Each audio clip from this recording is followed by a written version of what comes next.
안녕하십니까, 스무스입니다. 자, 오늘은 납땜하는 방법을 설명을 드릴 건데요. 일단 이런 기판에서 PCB에서 부품을 떼는 거는 뭐 이렇게 프리히터 하부에 히터를 이용해서, 그 다음에 상부에는 지금 열풍기를 거치했습니다. 이렇게 해서 열을 가해 가지고 이렇게 떨어지죠.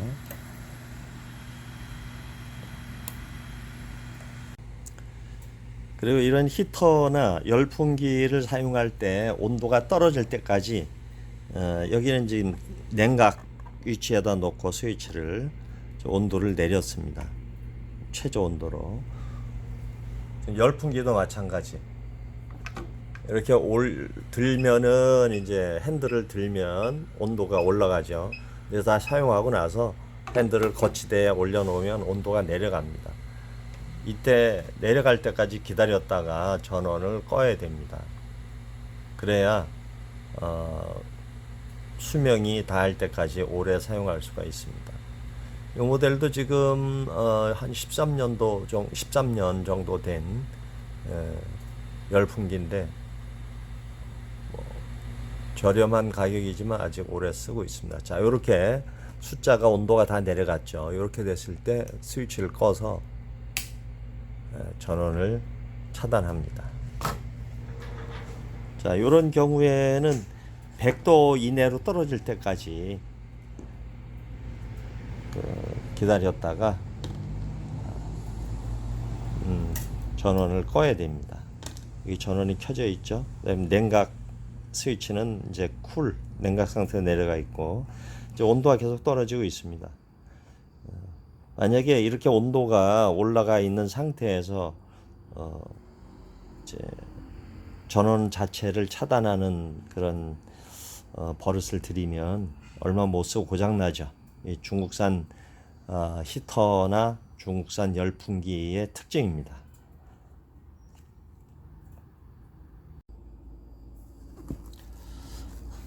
자, 먼저 납에 대해서 설명을 드리면은 여기 보시면은 PB 풀이라고 돼 있죠.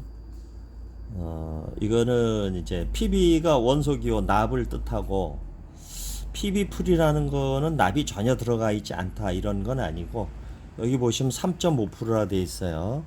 3.5% 납과 주석을 이제 섞어서 만드는데 순수한 납 성분이 PB가 3.5% 들어가 있다, 포함됐다 이런 뜻이고, 색깔로 보면은 좀 다르죠. 이게 왼쪽에 있는 게 이제 무연이고 오른쪽이 유연인데 색깔이 다릅니다. 광택이 틀리죠.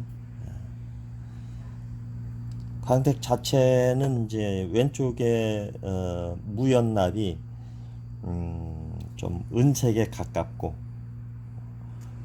오른쪽이 약간 더 광택이 나는 것 같죠. 왼쪽은 좀 밝은 광택이 나고, 그래서 왼쪽이 무연, 오른쪽이 유연입니다.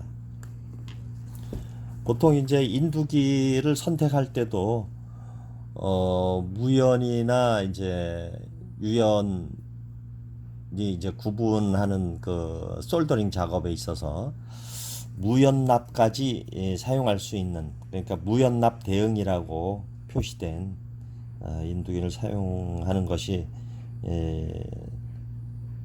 맞는데, 요즘엔 뭐 거의 다 아주 그 저가형 아니면 모두 그 유무연 대응 되는 그런 인두기가 개발돼서 나오고 있습니다. 근데 이제 중국산 저가형들 중에서는 무연납 대응이라고 표시가 돼 있어도 워낙 그 중국산 이런 장비들이 이제 오버스펙, 허풍이 좀 심합니다. 그래서 저가형들은 그 무연납 대응이라고 돼 있어도 작업하는데 어려움이 좀 있을 수 있습니다. 그래서 선택을 잘 하시고, 참고로 저 같은 경우는 국산 엑소 사의 그 레드솔 300이라는 이제 인두기를 쓰는데 이거 13년 됐습니다. 저런 모델이죠. 레드솔 300. 거기다 이제 칼팁을 적용해서 쓰는데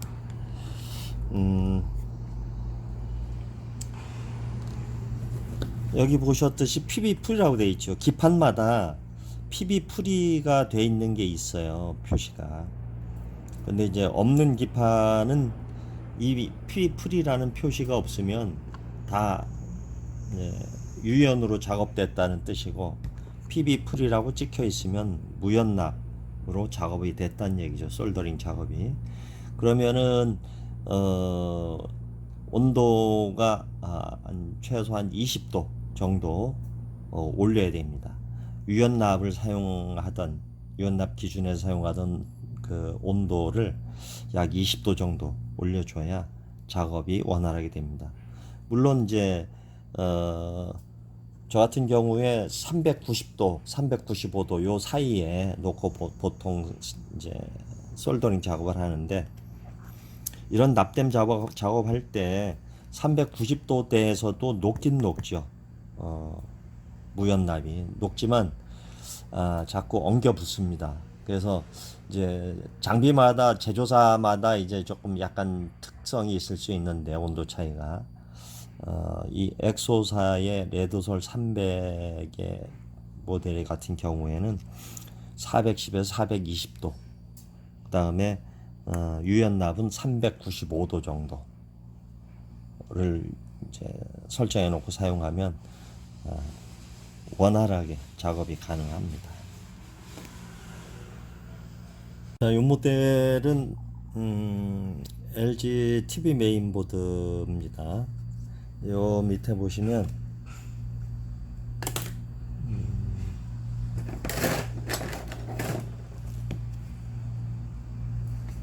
여기 PB 프리라고 되어 있죠. 그리고 PB 프리 솔더링 이렇게 되어 있는데, 이건 이제 무연납으로 작업이 됐다, 솔더링 작업이, 그런 뜻입니다. 그래서 이런 경우에는 이제 이런 보드에 달려 있는 부품들을 뗄 때는 무연납에 상응하는 그런 그 온도를 설정해 놓고 작업을 해야죠.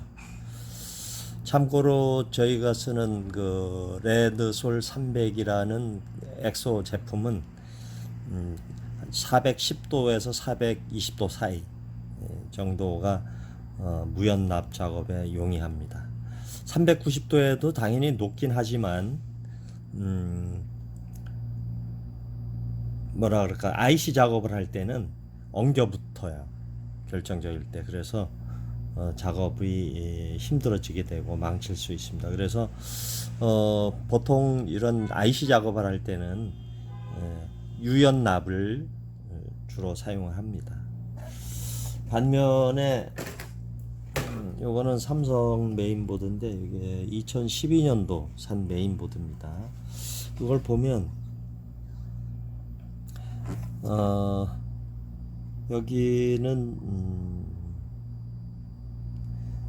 무연 마킹이 없어요. 무연은 PB 프리 이렇게 되어 있거나, 또는 PB에 빗금이가 있는 표기인데 여기는 표기가 안 되어 있습니다. 그럼 이거는 뭐냐, 유연납으로 솔더링 작업이 된 제품이다, 이런 뜻이죠. 그럼 요건 뭐 이런 데 붙은 있는 부품을 뗄 때는 인두기로 만약 뗀다 그러면 390도 대에서 작업이 이제 수월하게 이루어질 수 있습니다.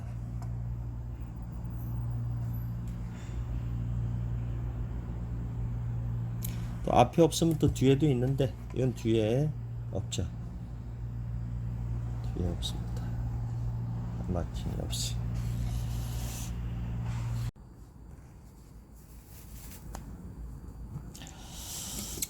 자, 여기 보시면 저 같은 경우는 이제 일자 팁을, 그러니까 원뿔형이죠, 팁을 사용하지 않은 지가 오래됐습니다. 이 칼팁을 이 모델 이 칼팁을 사용한 것도 이제 10년 가까이 됐는데 칼팁에는 코팅이 되어 있기 때문에 이렇게 물 스펀지에다가 이 압축 스펀지거든요. 여기다 물을 적신 건데 이렇게 닦아만 놓으면 됩니다. 그래서 항상 똑같은 광택을 유지하게 돼요. 근데 여기다 이제 철수샘이나 이런 거를 가지고 거기다가 이렇게 팁을 세척하게 되면 스크래치가 생기면서 열 전도율이 점점 떨어집니다. 그럼 오래 못 쓰죠. 이 모델은 그런 나쁜 버릇을 들이지 않고 사용할 때나 이제 올려놓을 때 항상 물 스펀지에다가 압축된 물 스펀지에다가 이렇게 닦아만 놓게 되면 오래 사용할 수가 있습니다. 그 다음에 이제 우리가 보조용으로 사용되는 페이스트라는 이제 제품이 있죠.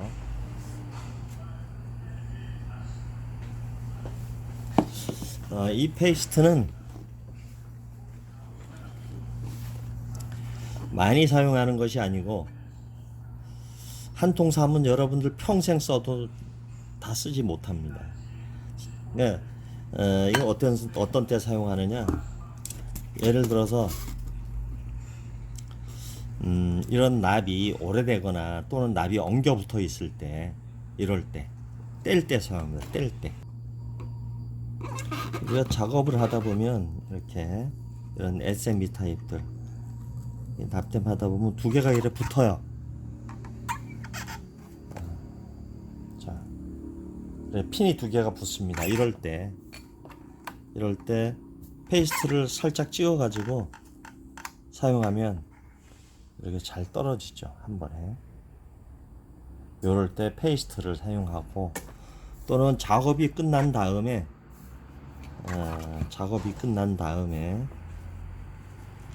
예, 울퉁불퉁하게 작업이 됐다. 예를 들어서 일정하지가 않고 이럴 때 전체를 균등하게 해줄 때 페이스트를 사용합니다. 균등하게.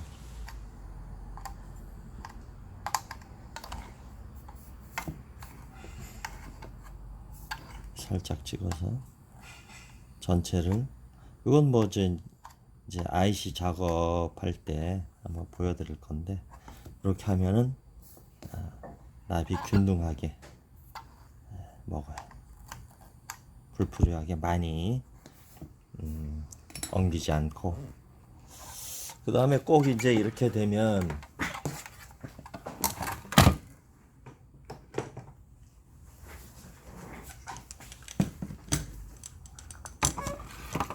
이제 세척제인데 세척제는 뭐 여러 가지 화학약품을 사용할 수가 있어요. 근데 이제 공업용 알코올이나 이런 게 제일 뭐라 그럴까 독성이 약하고 TC 이런 것들은 좀 독성이 좀 있죠. 그래서 그 냄새를 흡입하지 않게 이제 작업을 하는 것이 좋은데, 환기가 잘 되는, 그리고 이제 창문 앞에 있는 작업대 뭐 요런 구조면은 좋죠. 그 다음에 이제 제연기라 그래가지고 납연기를 필터해주는 그런 그 장비들도 있습니다. 자, 그러면은 실제로 납을 한번 직접 이런 거 한번, 콘덴서 같은 경우는 뭐 여러분들이 뭐 어떻게 떼든지 잘 떼시는데 오래 묵은 것들은 잘 안 떨어지는 경우가 있죠. 오래 묵은 거.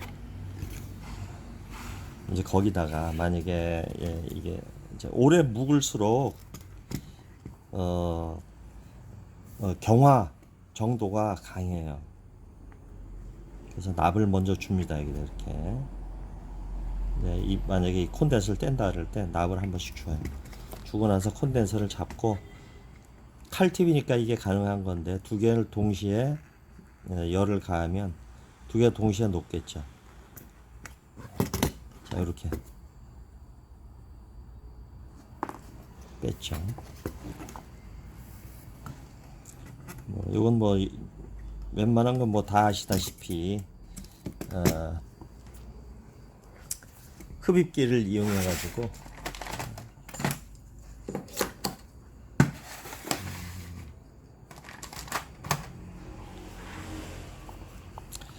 이제 요 작업할 때 흡입기를 사용할 때요.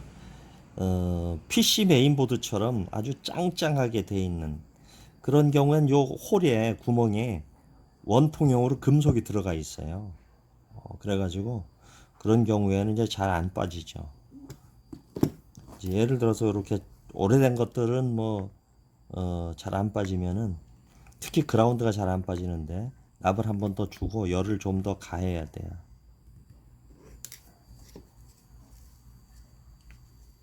열을 좀 더 가하고, 여기 보시면 홈이 파여져 있습니다. 삼각형으로 홈을 파놨는데 딱 밀착시키고 이렇게 하면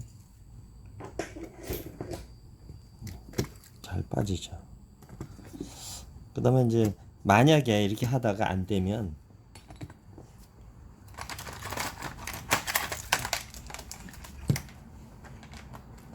핀 바이스라고 해서 이런 걸 가지고 구멍을 뚫을 수도 있습니다. 일반적으로 요런 보드들은 구멍이 이제 잘 뚫리는데 펀칭이 잘 되죠. 근데 PC 메인보드처럼 아주 짱짱하게 돼 있는 그런 구멍은 납이 잘 안 빨려 나와요. 예, 그럴 때는 요걸로 이렇게, 아니면 반대쪽에서 뚫을 수가 있죠. 돌려서.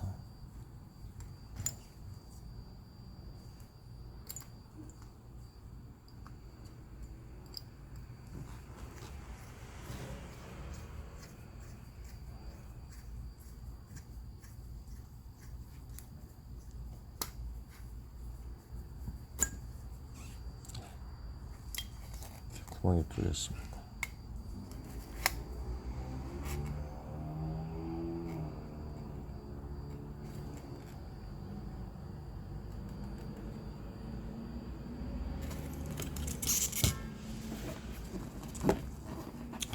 그렇게 하시면 되고, 그 다음에 우리가 이렇게 작업을 하다 보면 부품의 다리에 이렇게 납이 이제 붙어 있는, 잔납이 붙어 있는 경우가 있죠.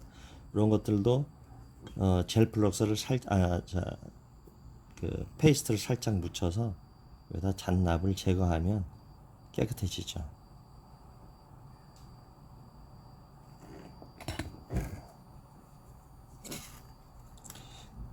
이런 정도는 웬만하면 다 하실 수 있기 때문에, 뺄 때 간단하게 빼는 요령, 그 다음에 기본적으로 납 작업의 상식적인 거, 먼저 이렇게 살짝 묻혀 놔요. 납을 한 손으로 누르고 있죠, 한 손가락으로. 이런 상태.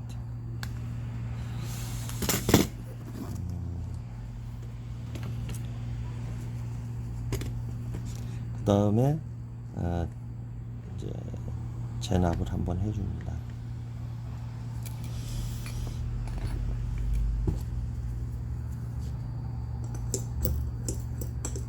그 다음에 작업이 끝난 다음에 항상 닦아줘야 돼요. 세척제를 이용해서.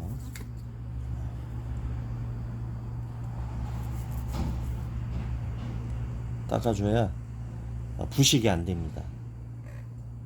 찌꺼기가 남은 상태에 닦아주지 않으면 부식이 생겨요.